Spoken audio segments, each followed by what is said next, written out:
નમસ્કાર વિદ્યાર્થી મિત્રો, ધોરણ 10 ગણિત ચેપ્ટર નંબર 3 દ્વિચલ સુરેખ સમીકરણ યુગ્મ આપણે શરૂ કરવા જઈ રહ્યા છીએ.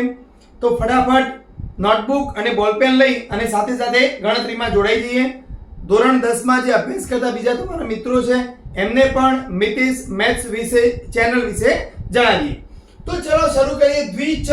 દ્વિચલનો મતલબ શું થાય કે બે ચલ હોય, એટલે જે સમીકરણ યુગ્મમાં બે ચલ હોય, બે ચલોનું નામ આપી દો આપણે x અને y.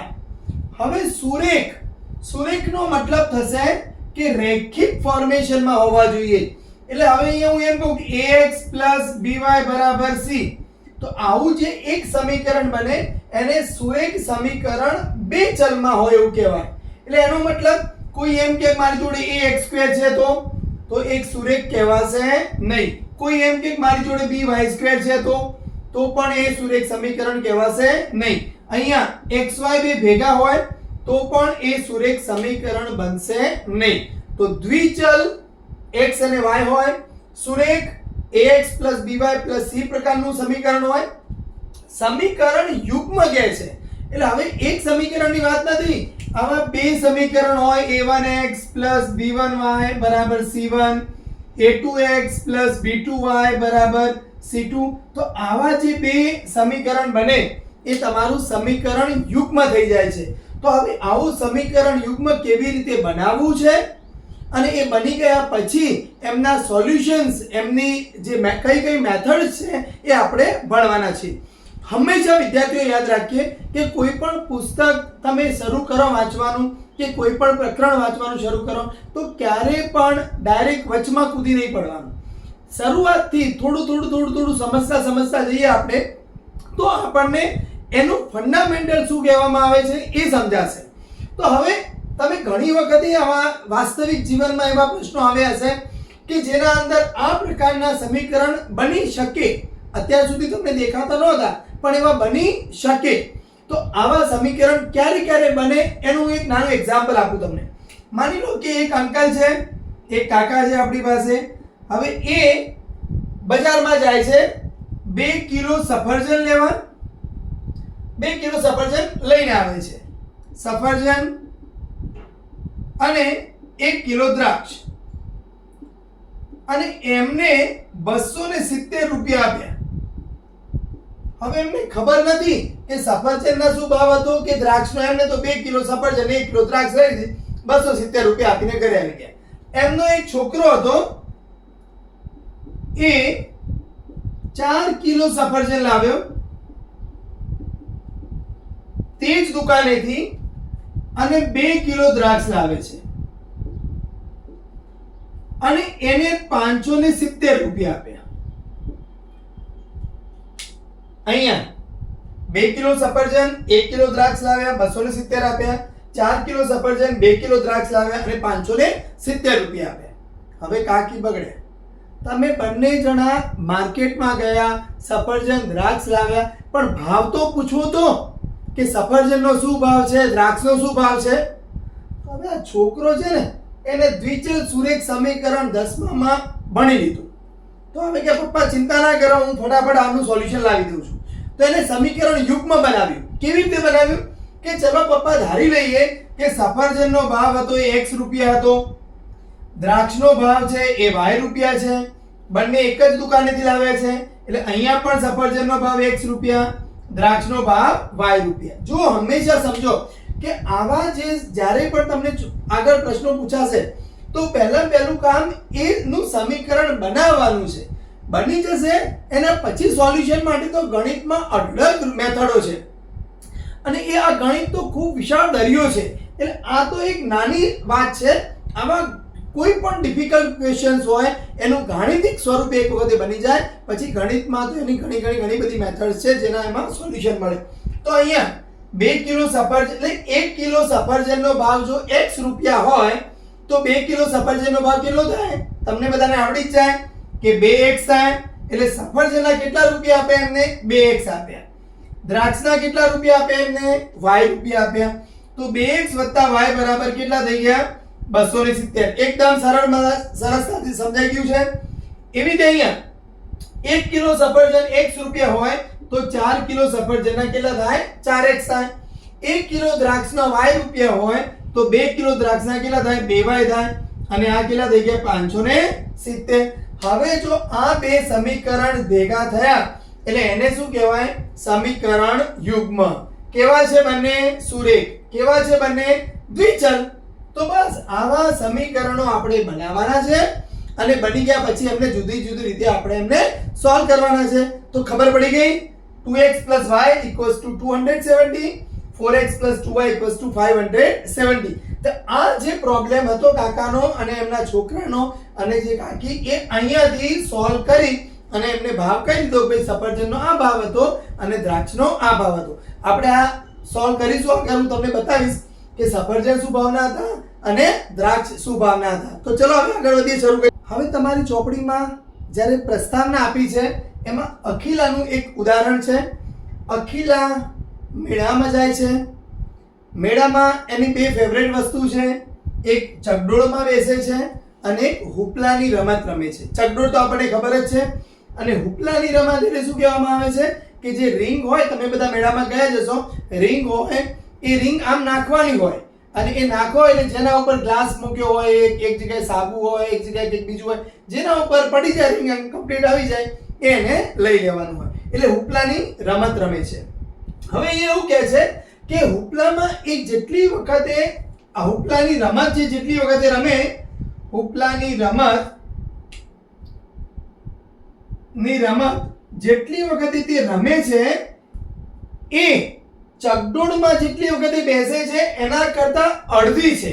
એટલે અહીંયા ચકડોળમાં જેટલી વખતે બેસી હશે એનાથી અડધી વખતે હુપલાની રમત રમી હશે. એટલે માની લો કે ચકડોળમાં જો 10 વખત બેસી હશે તો હુપલાની રમત એ 5 વખત રમશે. અહીંયા એ માની લો કે 18 વખત રમી હશે, આ ચકડોળમાં બેસી હશે તો હુપલાની રમત એ 9 વખત રમી હશે. તો ખ્યાલ આવી ગયો? એટલે હુપલાની રમત બરાબર 1/2 ચકડોળમાં કેટલા વખત બેસી છે એ આવી જાય છે. હવે એવું કીધું છે કે ચકડોળમાં જે બેસે છે એનો ખર્ચો ₹3 છે. એટલે એક વખતે બેસવાનો ખર્ચ 3 રૂપિયા છે અને હુપલાની રમત રમવાનો ખર્ચ ₹4 છે. હવે ક્વેશ્ચન એ છે કે ભાઈ આ અખિલા મેળામાં જાય છે, ચકડોળમાં બેસે છે, હુપલાની રમત રમે છે, ચકડોળમાં જેટલી વખત બેઠી હશે એનાથી અડધી વખત એ હુપલાની રમત રમી હશે. આ બધું જ કમ્પ્લીટ કરતા એનો ખર્ચો કેટલો આવે છે? ₹20 એ ખર્ચે છે. તો હવે ક્વેશ્ચન એ થાય કે હુપલાની રમત કેટલી વખતે રમી હશે અને એ ચકડોળમાં કેટલી વખતે બેસી હશે. તો બહુ સરળ છે કે માની લો કે એવું કહેવામાં આવે કે ભાઈ ચકડોળમાં બેસે તેની સંખ્યા, માની લો કે ચકડોળમાં x વખતે બેસી હશે અને હુપલાની રમત રમે તેની સંખ્યા એ તમને આપ્યું છે y. આપણે ધારી લઈએ છીએ કે ચકડોળમાં બેસે તેની સંખ્યા x અને હુપલામાં રમત રમે એની સંખ્યા y છે. તો અહીં પહેલું સમીકરણ શું બનશે? હુપલાની રમત કેટલી વખત રમી છે y બરાબર 1/2 ચકડોળમાં જે બેઠી છે એ, એટલે y બરાબર x/2. આપણે પેલા સફરજન અને દ્રાક્ષનું બનાવી દીધું ને એવું અહીંયા બની ગયું છે. હવે બીજું, ચકડોળમાં એક વખતે બેસે તો 3 રૂપિયા ખર્ચો આવે છે, 2 વખતે બેસે તો 6 રૂપિયા ખર્ચો આવે. તો અહીં ચકડોળમાં કેટલી વખતે બેસે છે? x વખતે બેસે છે તો કેટલો ખર્ચો આવશે? એટલે કેટલા રૂપિયા ચૂકવશે? 3x. તે જ પ્રમાણે હુપલાની રમત જો એક વખતે રમે તો 4 રૂપિયા આપે છે, 2 વખતે રમે તો 2 × 4, 3 વખતે રમે તો 3 × 4. એટલે અહીંયા એ હુપલાની રમત y વખતે રમે છે તો અહીંયા ટોટલ એ કેટલા રૂપિયા ખર્ચશે? 4y. અને એ આપણને ચોપડીમાં કીધું છે કે એ આખા અખિલા જે મેળામાં જાય છે, ચકડોળમાં રમે છે, ઉપલાની રમત રમે છે, તો કુલ કેટલા રૂપિયા વાપરે છે? 20 રૂપિયા. એટલે અહીંયા તમારી જોડે એક સમીકરણ શું બની ગયું? 3x + 4y = 20. અને અહીંયા શું બનેલું? y બરાબર x/2. તો અહીં આ રીતે આ બે સુરેખ સમીકરણ યુગ્મ બની ગયા છે. x અને y બે ચલ છે એટલે પહેલું જ કામ આપણે શું કરવાનું હોય, આવો કોઈ પણ પ્રોબ્લેમ્સ આવે કે જે વાસ્તવિક પ્રોબ્લેમ છે, રિયલ પ્રોબ્લેમ છે, એ રિયલ પ્રોબ્લેમને આપણે ગાણિતિક પ્રક્રિયામાં એટલે ગાણિતિક સમીકરણમાં એને ફેરવવા પડે અને ફેરવ્યા પછી એના જુદા જુદા સોલ્યુશન્સ લેવાના છે. હવે જે સોલ્યુશન્સની જે બેઝિક રીતો છે, મેથડ છે અને આલેખની જે રીતો છે, હવે આપણે આગળ ભણીએ છીએ. તો અહીંયા તમને પહેલું કામ જે રિયલ પ્રોબ્લેમ છે એમાંથી આપણે શું કર્યું, સુરેખ સમીકરણો મેળવી દીધા છે. ચલો આગળ વધીએ. તો આગળ વધીએ. દ્વિચલ સુરેખ સમીકરણ યુગ્મ માટે આલેખની રીત.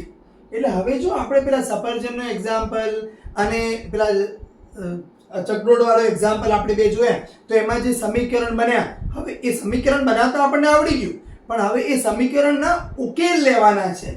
તો એમાં તમારી ચોપડીમાં આપેલું છે દ્વિચલ સુરેખ સમીકરણ યુગ્મ માટે આલેખની રીત. તો બહુ જ સરળ છે. તમે 9મા ધોરણમાં 8મા ધોરણમાં આલેખ ભણી ગયેલા છો. તો આલેખના અંદર આપણે શું કરવાનું છે કે અહીં તમારે જે દ્વિચલ સુરેખ સમીકરણ આપેલા છે એમના આલેખ દોરવાના છે. અને એ કેવી રીતે દોરીશું એ હું આગળ તમને હવે બતાવું છું. તો હવે માની લો કે તમારી પાસે બે સમીકરણ યુગ્મ છે, a1x b1y c1 બરાબર 0, a2x b2y c2 બરાબર 0. તો હવે આ બે સુરેખ સમીકરણ યુગ્મ છે એમના આપણે આલેખ દોરીએ તો કઈ કઈ શક્યતાઓ રહેલી છે. તો એવું બને કે અને બંનેના આલેખ સીધી રેખા જ મળવાની છે. એટલે એવું બને કે બંનેના આલેખ આ પ્રમાણેની સમાંતર રેખા બને. એટલે એવું જરૂર નથી કે આમ જ હોય, આમ હોય, આમ હોય, આમ હોય, કોઈ પણ રીતે બે સમાંતર રેખા બને, એક ઓપ્શન. બીજું કદાચ એવું બને કે એક રેખા છે એના ઉપરના ઉપર જ બીજી રેખા આવે, એટલે સંપાતી રેખાઓ બને. આ બીજો ઓપ્શન.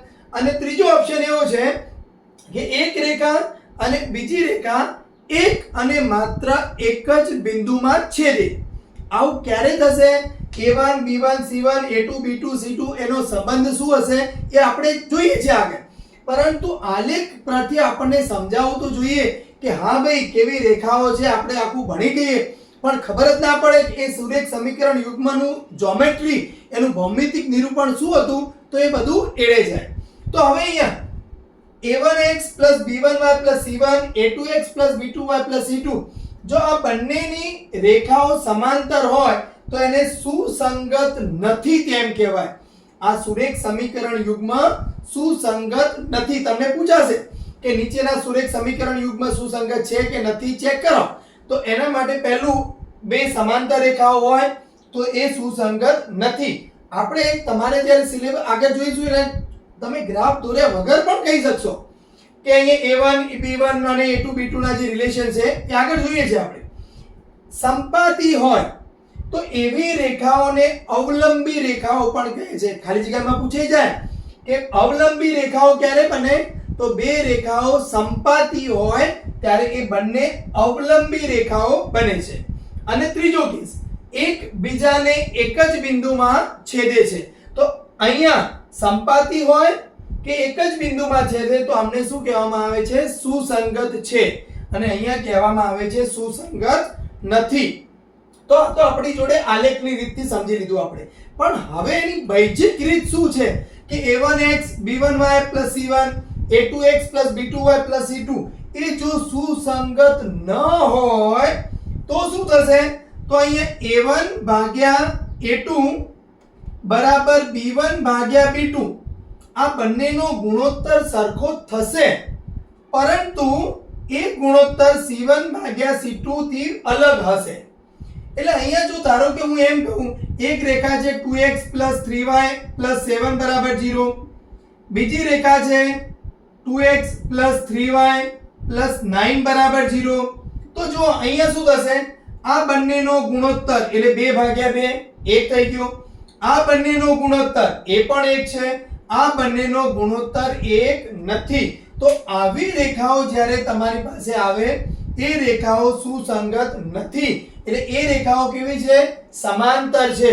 એમને એક પણ અહીંયા બંને માટે કોમન એક પણ બિંદુ મળતું નથી. એટલે એમનો ઉકેલ કશું જ નથી, બંને સમાંતર જાય છે. બીજો કેસ લઈએ કે જો અવલંબી રેખાઓ હોય તો શું થાય?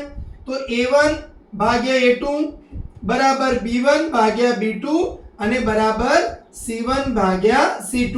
તો આમનો જે ગુણોત્તર છે એ સરખો થઈ જાય. એટલે ધારો કે હું એમ કહું કે 2x 3y 7 બરાબર 0. અહીંયા હું એમ કહું 4x 6y 14 બરાબર 0. તો જો આ બંનેનો ગુણોત્તર કેટલો થશે 2 ભાગ્યા 4 એટલે 1/2. અહીંયા પણ 1/2 અને અહીંયા પણ કેટલો થશે 1/2. તો હા, તો આવી રેખાઓને સંપાતી રેખાઓ કહેવામાં આવે છે. સુસંગત છે અને અવલંબી છે. એટલે કદાચ તમને એવું પૂછે કે બે રેખાઓ a1x b1y c1 બરાબર 0, a2x b2y c2 બરાબર 0 અવલંબી હોવાની શરત જણાવો. તો a1 ભાગ્યા a2 બરાબર b1 ભાગ્યા b2 બરાબર c1 ભાગ્યા c2. આ આપણે યાદ રાખવાનું છે. તો હવે છેદતી રેખાઓનો આપણે કેસ જોઈએ. તો છેદતી રેખાઓ માટે શું થશે? તો a1 ભાગ્યા a2 અને b1 ભાગ્યા b2 આ બંને સરખા નહીં હોય. એટલે તમારે અહીંયા c1 ભાગ્યા c2 નું એના જોડે વિચારવાનું છે જ નહીં. એટલે ધારો કે હું એમ કહું કે 3x 4y બરાબર 9 અને 4x 9y બરાબર +9 = 0 +7 = 0. તો આનો અહીંયા શું મળે છે 3/4 અને અહીંયા શું મળે છે 4/9. એટલે a1 ભાગ્યા a2 અને b1 ભાગ્યા b2 સરખા નથી. જો આવું બને તો એક જ બિંદુમાં એટલે એક જ આ બંનેનું છેદ બિંદુ મળશે. અહીંયા આખી રેખા એટલે અનંત બિંદુઓમાં એકબીજાને સંપાદી છે, અવલંબી છે. આ બંને કેસીસમાં સુસંગત છે તેમ કહેવામાં આવશે. આ કેસીસમાં એક પણ છેદ બિંદુ મળવાનું નથી, સુસંગત નથી. યાદ રાખી દઈએ. એક બિંદુમાં છેદવા માટે શું શરત આવશે? a1 ભાગ્યા a2 not equals to b1 ભાગ્યા b2. અહીંયા સંપાદીમાં a1 ભાગ્યા a2 b1 ભાગ્યા b2 અને c1 ભાગ્યા c2 ત્રણે ત્રણ સરખા થઈ જાય. અને સમાંતર રેખાઓ માટે a1 ભાગ્યા a2 બરાબર b1 ભાગ્યા b2 થશે, પણ એ c1 ભાગ્યા c2 થી અલગ હશે. તો હવે તમારી ઉદાહરણ સિવાય ચોપડીના અંદર થોડા ક્વેશ્ચન્સ આપેલા છે જેમાં તમારે ચેક કરવાનું છે કે છેદે છે કે સંપાતી છે. તો એવા એક્ઝામ્પલ્સ આપણે જોઈ લઈએ. તો તમારી ચોપડીમાં પેજ નંબર 22 પર આ ત્રણ એક્ઝામ્પલ્સ આપેલા છે કે નીચેની રેખાઓ કેવી મળશે? છેદતી મળશે, સંપાતી મળશે કે સમાંતર મળશે? તો ચલો અહીંયા જોઈ લઈએ. તો જો પેલું a1/a2 b1/b2 c1/c2 યાદ રાખવાનું જરૂરી છે. છતાં પણ જો તમને કદાચ હજી પણ ઈઝી ટ્રીક બનાવવી હોય તો અહીંયા શું બનશે તમારી પાસે? x ના સહગુણકો આપણા a1 a2 છે. એટલે અહીંયા પહેલા કેસીસમાં 1/2 થશે. a1/a2 બરાબર 1/2. અહીંયાથી b1/b2 બરાબર -2/4. તો આ 1/2 છે. આમ એક મિનિટ, a1/a2 છે 1/3 છે 1/3 અને b1/b2 છે -2/4. એટલે 1/3 અને આને કેન્સલ કરો તો -1/2 એટલે a1/a2 not equals to b1/b2. એટલે એનો મતલબ થઈ જશે આ બંને રેખાઓ કેવી છે? છેદતી રેખાઓ છે. એટલે આ સુરેખ સમીકરણ યુગ્મને એક અને માત્ર એક ઉકેલ મળે છે. અહીંયા ચલો તો a1/a2 2/4, b1/b2 3/6 અને c1/c2 -9/18. તો અહીંયાથી જો કેન્સલ આઉટ કરો તો 1/2 વધે, અહીંયાથી કેન્સલ આઉટ કરો તો પણ 1/2, અહીંયાથી તમે આ પણ નીચે -18 છે એટલે આ પણ કેટલો વધશે? 1/2 વધશે. એટલે a1/a2 બરાબર b1/b2 બરાબર c1/c2. આ ત્રણે ત્રણ કેવા થઈ ગયા? સરખા થઈ ગયા. તો આ સમીકરણ યુગ્મ કેવા હશે? સંપાતી હશે રેખાઓ બંને, એટલે અનંત ઉકેલ મળશે. હવે અહીંયા જો તો a1/a2 1/2, b1/b2 2/4 અને c1/c2 -4/12 છે. તો આ 1/2 છે, આ પણ 1/2 છે. અહીંયાથી કેન્સલ આઉટ કરો, આ -12 છે બરાબર. તો અહીંયા કેટલા થશે? 1/3 થશે. તો a1/a2 b1/b2 બે સરખા છે, પરંતુ c1/c2 થી તે કેવા છે? અલગ છે. તો અહીંયા કેવી મળશે? બંને રેખાઓ સમાંતર રેખાઓ મળશે. એટલે એમની પાસે ઉકેલ હશે નહીં. અહીંયા કેવું છે? એક જ ઉકેલ છે, છેદતી રેખાઓ છે, અહીંયા સંપાતી રેખાઓ છે, અનંત ઉકેલ મળશે, અહીંયા બે સમાંતર રેખાઓ છે એટલે એમને ઉકેલ મળવાનો નથી. તો હવે આગળ વધીએ આપણે ઉદાહરણ નંબર 1 તરફ. ઉદાહરણ નંબર 1 જોઈએ. સમીકરણ યુગ્મ x + 3y = 6 અને 2x - 3y = 12 સુસંગત છે કે નહીં તે ચકાસો. જો સુસંગત હોય તો આલેખની રીતથી શોધો. જો અહીંયા સુસંગત છે કે નહીં ખાલી ચકાસવાનું જ કીધું હોત ને આપણે, તો આપણે અહીંયા શું કરી દત, x નો સહગુણક અહીંયા a1/a2 બરાબર અહીંયા 1 છે ભાગ્યા 2. અહીંયા b1/b2 બરાબર શું થાય, અહીંયા 3 ભાગ્યા -3. તો 1/2 છે, આ -1 છે. એટલે અહીંયા a1/a2 not equals to b1/b2 મળે છે. એટલે એનો મતલબ એવો થઈ જાય કે હા અહીંયા એક અને માત્ર એક ઉકેલ મળશે. એટલે આ બંને રેખાઓ કેવી છે, છેદતી રેખાઓ છે. એટલે આ પૂછાય કદાચ આટલું તો તમે એને છેદતી રેખાઓનું બતાવી શકો, કામ પૂરું થઈ જાય. પણ અહીંયા તમને એવું કીધું છે કે આલેખની રીતથી ઉકેલો. તો અહીંયા જો તમે જે આગળના ધોરણમાં ભણી ગયેલા કે x + 3y = 6 નો આલેખ દોરવો હોય તો આપણે x ની વેલ્યુ પહેલા 0 મૂકીએ તો અહીંયા 3y = 6 થાય, તો y બરાબર તમને 2 મળે. y ની કિંમત હું 0 મૂકી દઉં તો x બરાબર તમને શું મળે, 6 મળી જાય. અહીંયા x ની કિંમત 0 લઈ લઉં તો 3y - 3y = 12 એટલે અહીંયા કેટલા મળશે તમને, -4 મળશે. y ની કિંમત હું જો 0 લઈ લઉં તો અહીંયા કેટલા મળશે તમને, 6 મળશે. એટલે અહીંયા જો મેં બાજુમાં આલેખની તૈયારી કરી રાખી છે કે જો મારે આલેખ દોરવો હોય તો આ બિંદુ, આ રેખાનો આલેખ દોરવો તો આ બે બિંદુ એટલે 0 2 અને 6 0 ને મારે જોડવા પડે. એટલે 0 2 અને 6 0 ને જો હું જોડી દઉં છું તો શું મળશે મને, આ પ્રકારની રેખા મને મળી જશે. એકદમ સરસ દોરાઈ ગઈ છે. 0 - 4 એટલે અહીંયા અને 6 0 એટલે ફરીથી એ બંનેને હું જોડી દઉં છું. એક જ મિનિટ. હા, તો આ રેખા પણ મળી ગઈ છે આપણને 2x - 3y = 12.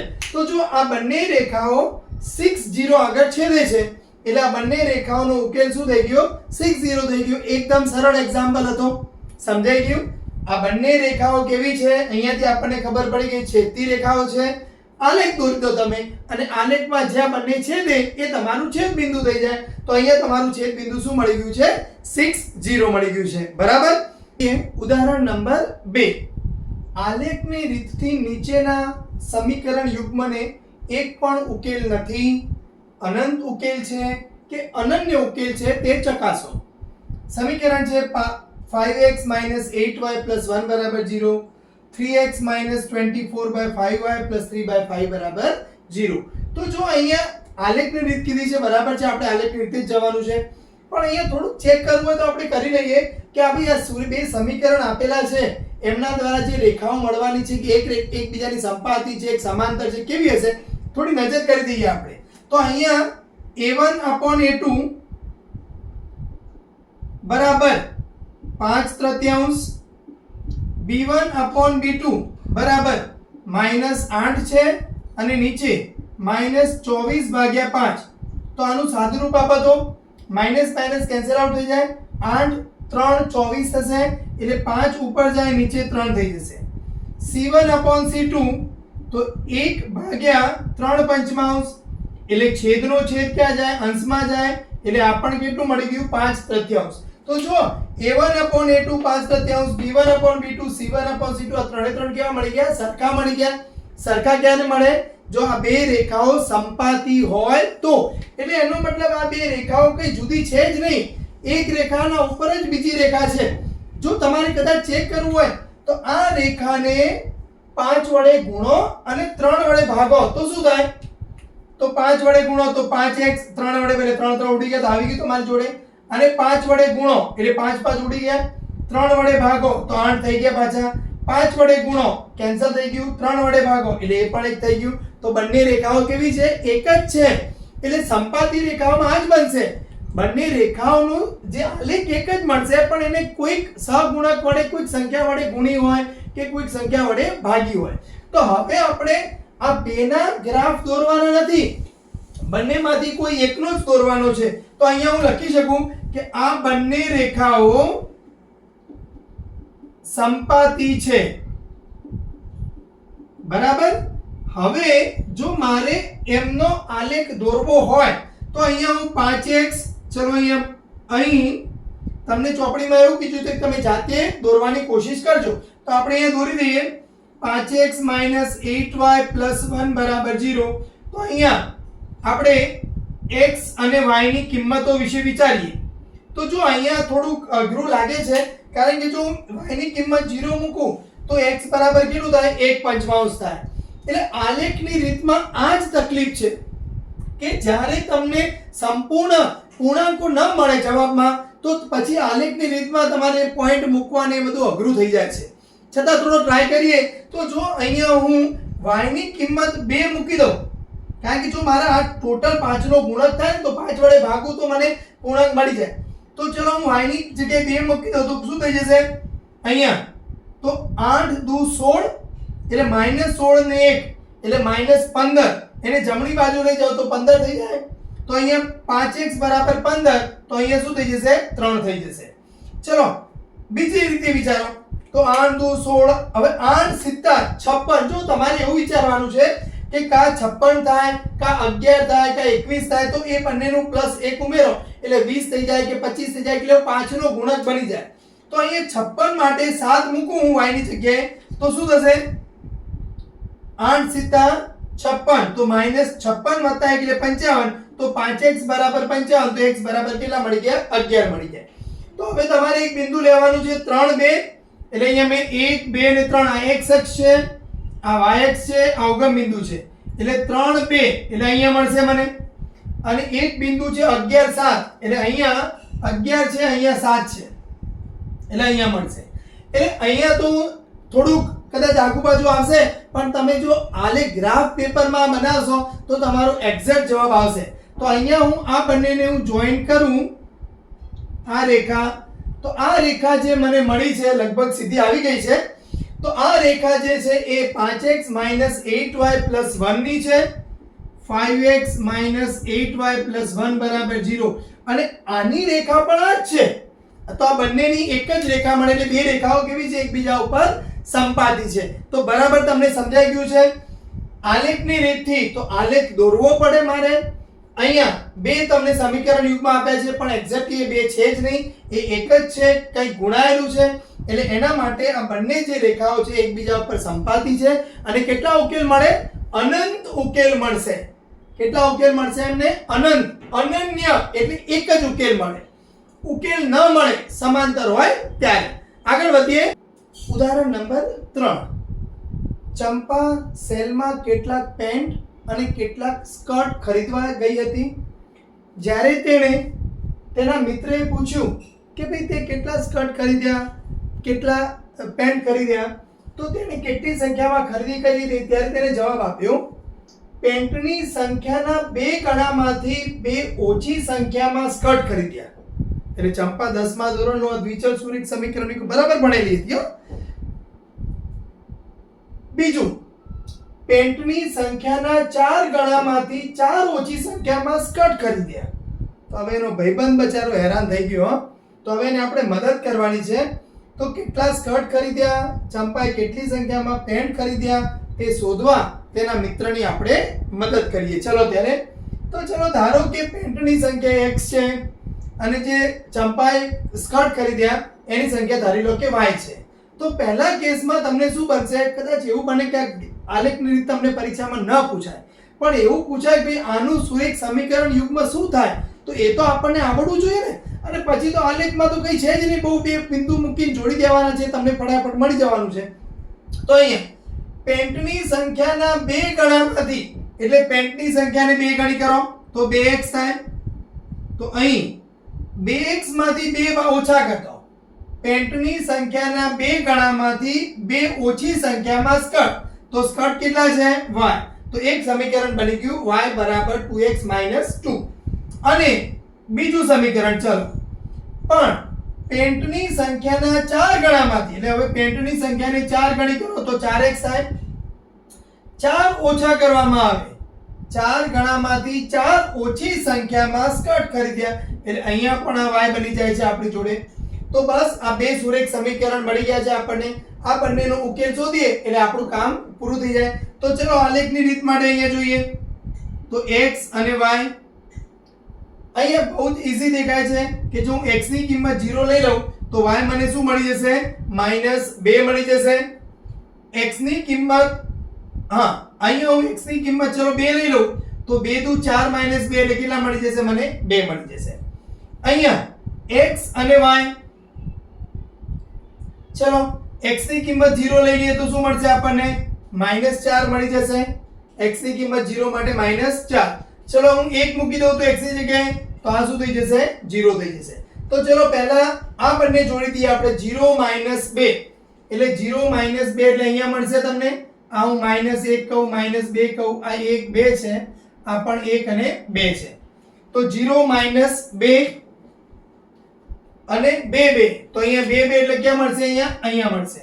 તો ચલો આ બંનેને હું જોડી દઉં તો મને આ પ્રકારની રેખા મળી જાય છે. બરાબર? હા. હવે 0 - 4 એટલે અહીંયા આ છે -3 -4, આ x અક્ષ છે, આ y અક્ષ છે, ઉગમ બિંદુ 0 છે. તો ચલો 0 - 4 મળી ગયું છે અને 1 0. ઓકે, અહીંયા છે 1 0 તો લે સરસ થઈ ગયું. તો પછી આ બંને, તો હવે હું આ બંનેને જોઈન્ટ કરી દઉં તો મને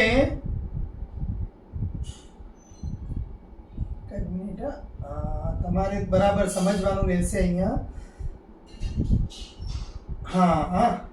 આ પ્રકારની આપણને રેખા મળી જાય છે. તો આ જે રેખા મળી ગઈ આપણને એ રેખા કઈ છે?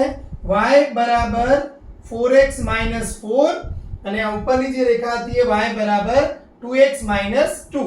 તો જો આ બંનેનું છેદ બિંદુ કેટલું છે? 1 0 એટલે એનો મતલબ x ની કિંમત 1 છે. એટલે એ શું કહે છે? ભાઈ મેં એક પેન્ટ ખરીદ્યું અને 0 ની સંખ્યામાં સ્કર્ટ ખરીદ્યા. તો જો અહીંયા તમારી પાસે શું મળે? પેન્ટની સંખ્યાના 2 ગણામાંથી 2 બાદ કરો એટલે આ x ની કિંમત 1 મૂકો તમે અહીંયા તો 2 - 2 બાદ કરો એટલે y મળી ગયો. અહીંયા 4 ગણામાંથી 4 બાદ કરો એટલે 4x - 4 એટલે પણ તમને શું મળી ગયું? 0 મળી ગયું. એટલે જે ચંપાએ જે સુરેખ સમીકરણ યુગમાં આપણને આપ્યું એના મિત્રને આપ્યું, આપણે એના મિત્રને મદદ કરી અને કહી દીધું ચંપાને કે ભાઈ તું બહુ બોલીશ નહીં, તે માત્ર ને માત્ર એક પેન્ટ ખરીદ્યું છે અને સ્કર્ટની સંખ્યા તો કેટલી છે? 0 છે. તો ઉદાહરણ નંબર 3 સ્વાધ્યાય 3.1 એનો એક્ઝામ્પલ નંબર 1 છે આલેખની રીતથી ઉકેલ શોધો. તો અહીંયા એમાં પ્રથમ નંબરનો ધોરણ 10 છે. ધોરણ 10 ના 10 વિદ્યાર્થીઓ ગણિતના કોયડાની સ્પર્ધામાં ભાગ લે છે. એટલે ટોટલ વિદ્યાર્થીઓની સંખ્યા કેટલી છે? 10. જો ભાગ લેનાર છોકરીઓની સંખ્યા છોકરાઓની સંખ્યા કરતા 4 વધારે હોય તો કેટલા છોકરાઓ અને કેટલી છોકરીઓએ આ સ્પર્ધામાં ભાગ લીધો તે શોધવાનું છે. તો ચલો ધારી લઈએ કે છોકરાઓની સંખ્યા x છે અને છોકરીઓની સંખ્યા કેટલી છે? y છે. તો અહીં એક તો વાત ક્લિયર થઈ ગઈ કે 10 વિદ્યાર્થીઓ એટલે છોકરાઓ અને છોકરીઓનું કુલ ટોટલ કરવામાં આવે તો કેટલા વિદ્યાર્થીઓ છે? 10 વિદ્યાર્થીઓ છે. તો અહીં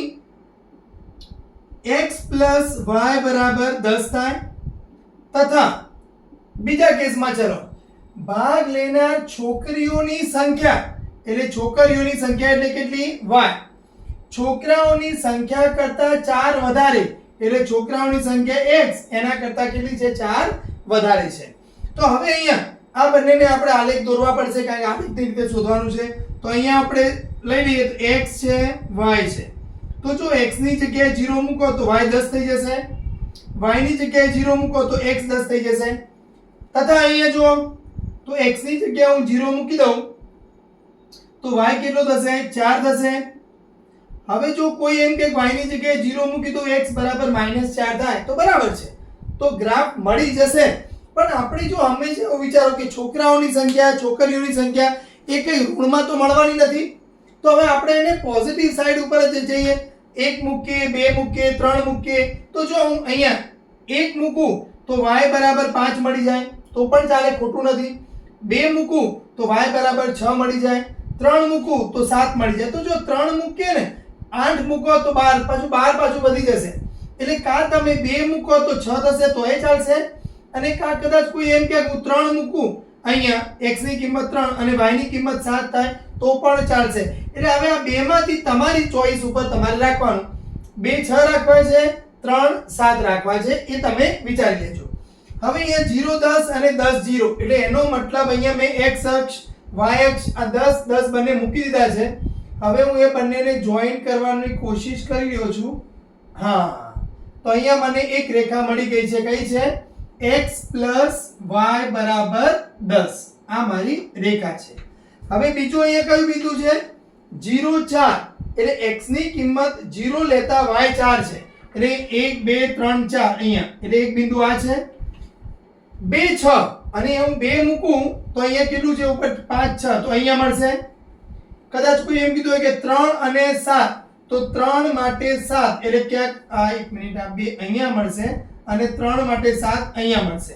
તો હવે જો હું જોઈન્ટ કરી દઉં આમ, તો આ મળી જશે મને y બરાબર x પ્લસ કેટલા છે 4. તો આ બિંદુ મળી ગયું. તો અહીંયા જે તમે જો આલેખની રીતે અને સ્કેલનો ઉપયોગ કરીને તમે સોલ્વ કરશો તો અહીંયા તમને જે આ બિંદુ મળે છે એ બિંદુ બીજું કોઈ જ નહીં પણ 3 7 છે. કેમ 3 7 છે? જો તમને આલેખની રીતે પણ 3 7 કહે છે, અને 3 મૂકો તો y 7 મળે છે, એટલે આનું સમાધાન કરે છે. અહીંયા 3 મૂકો તો y 7 એટલે 10, તો એનું પણ સમાધાન કરે છે. એટલે હા, તો આલેખની રીતથી આપણે કહી શકીએ કે આ જે કોયડાની સ્પર્ધામાં જે છોકરાઓ અને છોકરીઓએ ભાગ લીધો હતો એમાં x એટલે છોકરાઓની સંખ્યા કેટલી છે? 3 છે, અને છોકરીઓની સંખ્યા y એટલે કેટલી છે? તમારી પાસે અહીંયા 7 છે. તો જો અહીંયા પણ છોકરીઓ હોશિયાર છે, છોકરીઓની સંખ્યા અહીંયા વધારે છે, કારણ કે કોયડાની સ્પર્ધામાં ભાગ લેવા માટે બધા બ્રિલિયન્ટ જોઈએ. તો અહીંયા બ્રિલિયન્ટ કોણ છે? વધારે છોકરીઓ છે, એટલે 7 છોકરીઓ છે અને 3 છોકરાઓ છે. ના ના, આપણે બધા સરસ ભણીએ છીએ અને તમને બધાને બહુ મજા આવે છે. તો બીજા નંબરનો એક્ઝામ્પલ આપણે જોઈએ. 3.1 એક્ઝામ્પલ 1 એનો સેકન્ડ. 5 પેન્સિલ અને 7 પેનની કુલ કિંમત ₹50 છે. હવે જો તમારા કામનો આવી ગયો, પેન્સિલ અને પેનની વાત છે, અને તે જ કિંમતવાળી 7 પેન્સિલ અને 5 પેનની કુલ કિંમત ₹46 છે. તો પેન્સિલ અને પેનની કિંમત શોધો. કદાચ આલેખની રીત ના પૂછે તમને, એટલે અહીંયા તો પહેલું જ ટાઇટલ જ હતું કે આલેખની રીતથી શોધો, પણ એવું કે આનું સુરેખ સમીકરણ યુગ્મ બનાવો તો તમને આવડતું તો હોવું જોઈએ. તો ચલો અહીંયા શરૂ કરીએ આપણે કે ધારો કે પેન્સિલની કિંમત x છે, પેન્સિલની કિંમત બરાબર x અને પેનની કિંમત બરાબર y રૂપિયા છે. અહીંયા ₹x અને અહીંયા ₹y છે. તો હવે અહીંયા શું કીધું છે? 5 પેન્સિલ, તો અહીં એક પેન્સિલ x રૂપિયાની, તો 5 પેન્સિલ કેટલા થાય?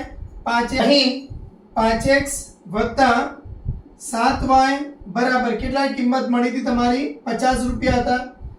બીજા કેસમાં તે જ કિંમત વાળી, એટલે પેન્સિલ અને પેન કિંમત એ જ રાખવાની છે, એટલે 7 પેન્સિલના 7x અને 5 પેનની કિંમત એટલે 5y બરાબર કેટલા મળે છે? ₹46 છે. તો હવે તમને એવું કહે છે કે x અને y એટલે પેનની કિંમત અને પેન્સિલની કિંમત તમારે શોધવાની છે. તો ચલો અહીંયા આલેખ બનાવવા માટે x અને y જોઈ લઈએ. તો હવે અહીંયા જો 0 મૂકવામાં આવે તો 50/7. જો આલેખની રીતની જે એમ કહેવાય ને એનો ડ્રોબેક છે, જે તકલીફ છે એ આ જ છે કે તમને ડાયરેક્ટ જો x અને y ની કિંમતો પૂર્ણાંક મળી જાય ને તો આલેખ જેવું કોઈ ઈઝી નથી. પણ જો ન મળે તો તમે દોરો કે અહીંયા 1 પોઈન્ટ કેટલા 50/7 એટલે કેટલું મળે છે? તો એક પોઈન્ટમાં લેવાનું થોડું અઘરું થઈ જાય છે, એટલા માટે તમને પછી એનું એક્ઝેક્ટ સોલ્યુશન નથી મળતું. એટલે એટલા માટે જ પછી પેલી બેઝિક રીતો આપણે જે આના પછી ભણવાના છે એ વધારે કામ લાગશે. છતાં પણ આપણે કોશિશ કરીએ તો અહીંયા x ની કિંમત જો 0 1 2 અહીંયા ચલો 10 લઈ લો તો કેટલા થઈ જશે? 50. અહીંયા 50 માઈનસ થઈ જાય, y શું થઈ જાય તમારી જોડે? 0 થઈ જાય. તો હા, તો અહીંયા તમારી માટે x બરાબર 10 અને y બરાબર 0 મળી જાય છે. હવે અહીંયા તમે વિચારો કે y ની કિંમત એવી લો કે જેનાથી એ 50 માંથી 5 થાય તો 5 નો ગુણક આવે. તો એ 7 1 2 14 7 3 21 7 5 35 લઈ લઉં તો જો આ 35 થશે, 50 માંથી 35 એટલે 15, તો 5x બરાબર 15 એટલે અહીંયા તમને શું મળી જાય? 3 મળી જાય. તો ઇઝીલી સોલ્યુશન આવી જાય છે. ચલો અહીંયા વિચારીએ x અને y. તો હવે અહીંયા x ની કિંમત તમે શું લેશો? અહીંયા પણ હું વિચારું 7 તારી 21 લઈ લઉં, તો 46 માઈનસ 21 એટલે 25 વધે, તો 5 એટલે અહીંયા કેટલા થઈ જશે? 5 મળી જશે. તો આ પણ કામ થઈ ગયું. એટલે એવો કેસ તમે વિચારો કે જેનાથી તમારે અહીંયા 46 માંથી બાદ થાય તો ઋણ નિશાની વાળી કે ધન નિશાની વાળું પણ 5 નો ગુણક મળવો જોઈએ. જો અહીંયા 8 ગુણ્યા 7 કરો તો 8 સિત્તા કેટલા છે? 56. તો 46 માંથી 56 જાય એટલે -10. તો અહીંયા કેટલા મળે તમારી પાસે? -2 મળી જાય. તો બસ હવે આનો આપણે ગ્રાફ દોરી કાઢીએ તો આપણું કામ આસાન થઈ જાય. તો 10 0 એટલે 10 0 છે જ અહીંયા, બરાબર. અને બીજું છે 3 5 એટલે અહીંયા 3 5, તો અહીંયા તમારું જે બિંદુ છે 3 5 છે. હવે આ બંનેને હું જોઈન કરી દઉં. વાહ, થોડું એમ સમજી લેજો કે અહીંયા બરાબર છે. તો તમારી રેખા શું થઈ ગઈ? 5x 7y બરાબર 50. તો આ રેખા થઈ ગઈ છે 5x 7y બરાબર 50. હવે બીજું 7x 5y બરાબર 46. ચલો લો, એનું પણ એક બિંદુ 3 5 છે એટલે આપણું કામ તો સરળ ઈઝી થઈ ગયું છે. અને બીજું બિંદુ છે 8 અને -2 એટલે અહીંયા 8 છે અને અહીંયા -2 છે એટલે અહીંયા એક બિંદુ છે. હવે આ બંનેને હું જોઈન કરું તો વાહ, સરસ આવી ગયું છે. તો અહીંયા 7x